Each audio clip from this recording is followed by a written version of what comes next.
हाइलाकांदी में शांतिपूर्ण ढंग से मनाया गया मुहर्रम। हाइलाकांदी 6 जुलाई जिले में आज कड़ी सुरक्षा व्यवस्था के बीच शांतिपूर्वक मुहर्रम मनाया गया। जिला खेल संघ मैदान में आयोजित केंद्रीय कार्यक्रम में 24 मुहर्रम कमेटियों ने भाग लिया।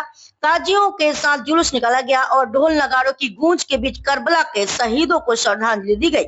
कार्यक्रम की शुरुआत झंडा फहराने से हुई।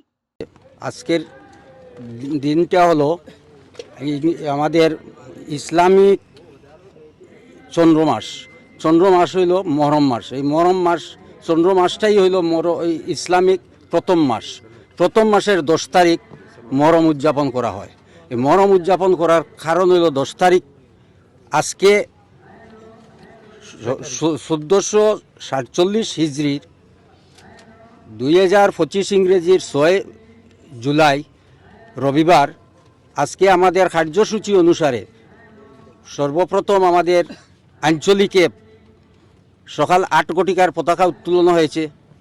9 ঘটিকায় আমাদের জেলা কার্যালয়ে পতাকা উত্তোলন করা হয়েছে এবং 10 ঘটিকায় আমরা ডিএসের খেলার মাঠে চিরাচরিত নিয়ম অনুসারে আর দীর্ঘদিন থেকে আমাদের এই ডিএসের ময়দানে পতাকা উত্তোলন করা হয়েছে। সেই আজকেও আমরা তদ্রূপ পূর্বের ন্যায় পতাকা উত্তোলন করেছি।